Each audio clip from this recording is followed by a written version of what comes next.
Welcome back to Cherry Picking. Today we have 7 must-add players. Yes. Adding an extra one today. It's actually someone we already talked about, so we should just go right into that. Yeah. So the number one, most spicy, most important, most add now of the week, JT Compher of the Colorado Avalanche. I believe he's about 37% rostered or so.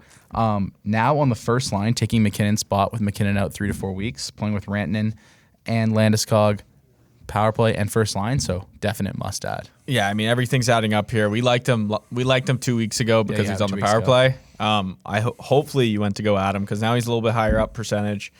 Great opportunity for the guy. I mean, there's not really much more to say. I mean, he's going to be given way more opportunity with McKinnon out, and great opportunity for fantasy hockey. Currently averaging already 1933 time on ice. Could probably only go up now with McKinnon out. So yeah, amazing opportunity for sure. I'll go first here. Okay. I got Drew's guy, Oilers, Evan Bouchard. He's been sort of the talk right now. Yeah. Of the younger defensemen, but I mean, look, he's been playing incredible. Obviously, he's always been highly touted, but sort of hasn't lived up to. I guess defensemen take longer, but they thought he was going to come in and just sort of dominate. Yeah. We're starting to see that. I mean, 8 points in 12 games this year is amazing for a defenseman. 32 shots, so close to 3 shots a game. He's logging massive time on ice right now. 24 minutes last night. D1 pairing with Nurse. I mean, the Oilers' offense is a wagon. 4.3 goals a game. I'm liking all the stuff you're saying right now. Everything is adding up here as Bouchard, 37% rostered. I'm definitely looking to add him. I'm not saying he's going to see that power play one time. Barry is the guy, but what if Barry goes down or maybe he's just not playing as well? Does Bouchard get the call? That puts him as like a top 10 defenseman, I'd say. If Bouchard got PP1, yeah, top 10 defenseman right now. I'd almost he's playing so well that you could have him on your team just for that. Just for what he's doing right now. Because he plays 5-on-5 with Nurse in the first pairing, which means he's on the ice with McDavid a lot. Yeah, I agree. I think he's just grab him. Just grab him. Yep. Love that pick. Jer, I'm going to go into my first guy here. One of my favorite players in the NHL, maybe my favorite non-Oiler in the NHL, former Oiler, Jordan Eberle of the Seattle Kraken, 35% owned. In 14 games so far in the year, he has 8 goals to go with 37 shots. He's back. Eberle's back. 8 goals so far. I think he's kind of maybe free from that Islanders repressive offensive system. Their go-to guy on the power play as the trigger man, playing on that first line with Schwartz. It's a great first line. Schwartz, yeah. Lots of time on ice. I would add him now in 12-team leagues, especially if you need goals and you're thin at wing. Yep. He's a must-add for sure. Yeah, I think that you look at their Kraken team, he's given every opportunity to succeed there.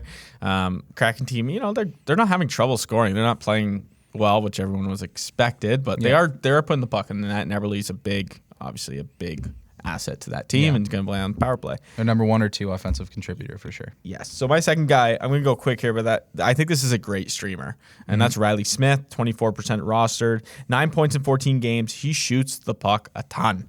45 shots on goals this year. He's averaging close to 4 shots a game. Yeah. I take that. I mean, that's a great streamer. When you're looking for a streamer, I'm looking for guys who are going to fill categories, especially in categories leagues, but even points. If you're getting constantly 3 to 4 points a game from a streamer, I'm taking that. I like that. Yeah, absolutely. PP1 and line 1 right now. I mean, they have the injury bug. Those guys are going to come back. That's why I'm saying this is a good must-add streamer. I take him on my team. He's a guy that you can plug in right away to your roster. Yep, that's a great pick, especially with the injuries in Vegas. Big opportunity right now.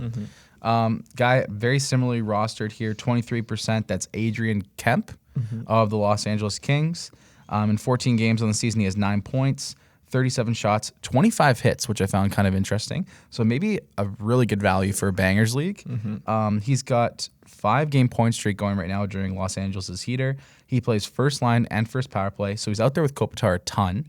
He's also getting nearly 20 minutes time on ice per game, which is really good. And I don't really see anyone on this roster in the wing position coming for a spot on the first line. So maybe third, fourth year breakout coming here from Adrian Kempe. Maybe not Troy Terry level, but something similar here.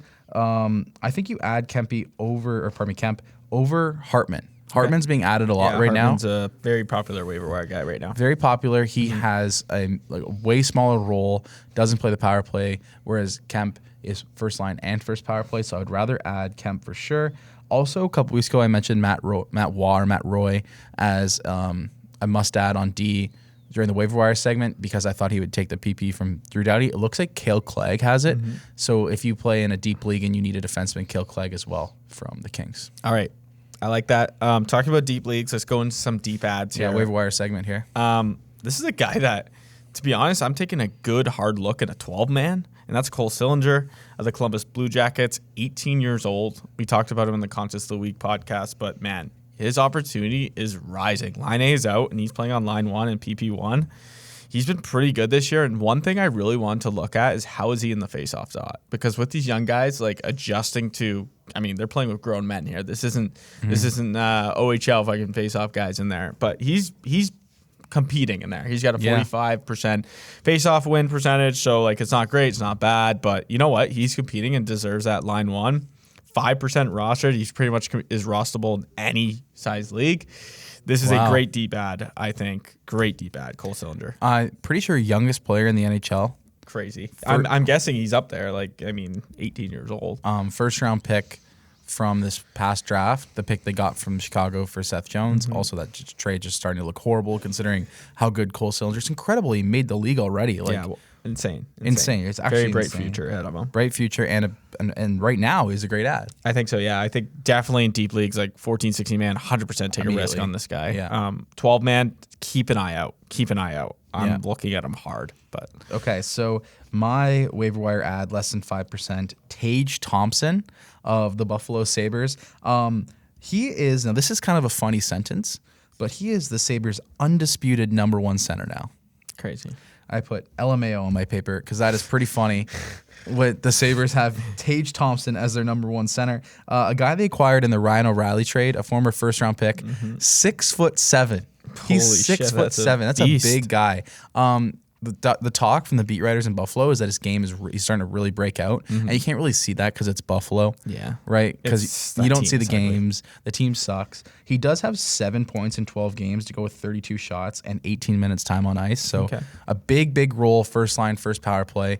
With Eichel gone, this is their guy now at center, right? Him and Cousins. Cousins not quite ready to be a first line center. I don't think Cousins is ready for that role yet. So again, this is like a 14, 16 team like league ad, Tage Thompson, if you need some help on offense, because I think he could end the year with 45 points, which is good for a 16-team league. Like, I agree. You need that. So, add Tage Thompson if you want a guy with a big role that's available less than 5%. And then one more note here, Troy Terry. Yeah, we got to talk about we'll briefly talk about Troy Terry, but man, he's been on a roll.